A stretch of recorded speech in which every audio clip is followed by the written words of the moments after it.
তো hello guys, welcome. তো আজকে আমরা দেখাবো আমি এই মোবাইলে এই রেকর্ডার কেমনে বের করি। আজকে তোমাদের আমি এই এক্স রেকর্ডার দিয়ে দেখাই দিব। তো চলো দেখানো যাক। তো সবার প্রথমে এক্স রেকর্ডার এখন শুরু হবে দুষ্টমি। এখন আমি এক্স রেকর্ডারটা অন করে ফেলবো। ওকে ডান, আমি এখন এক্স রেকর্ডার অন করে ফেলবো আর এই ভিডিওটা ডিলিট করে এই এক্স রেকর্ডারতে দেখাই। তো এখন সবাইকে এখন দেখাই। ইয়েস ডান, আমাদের এক্স রেকর্ডার অন হয়ে গিয়েছে। আচ্ছা, আমাদের এক্স রেকর্ডারের এটা এখন তোমাদের যা দেখাবো, যা আমি স্ক্রিনটা রেকর্ড করি, মানে আগে যেটা দেখাচ্ছিলাম আগে আমি যেটা দেখাচ্ছিলাম যে এখানে থাকে কেন, এটা এখানে রাখলে কি হবে। এক্স রেকর্ডারটা খুব দুষ্টু পাজি হয়ে গেছে। তো তোমাদের যা দেখাবো যে আমি আরেকটা রেকর্ডার কেমনে করি। তো সবার প্রথমে স্ক্রিন রেকর্ডারে মানে হলো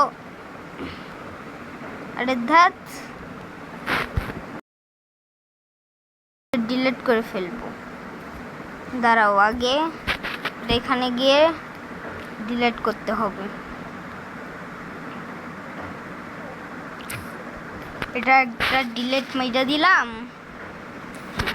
ডিলিট মেরে দিছি। এখন তোমাদের দেখাবো সর্বপ্রথমে একটা মোবাইল নিবা, মানে যখন তোমরা স্ক্রিনে ছবি তুলবা না ক্যামেরা দিয়ে, তখন তোমাদের সামনে এরকম লুক দেখায়।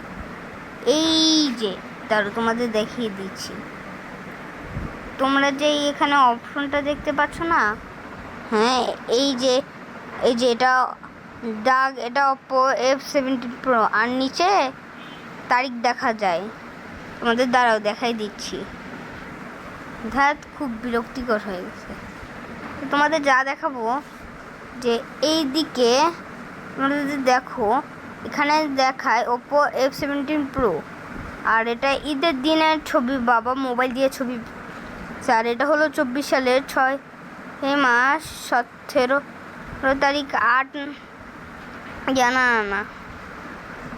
6টা 17 না ওই যে 6টা, ওই যে 6 মাস 17 তারিখ। তারপরে এখানে হলো 8টা হলো 49 হলো একটা দেখায়, মানে এটা Oppo F17 Pro। আচ্ছা হোক।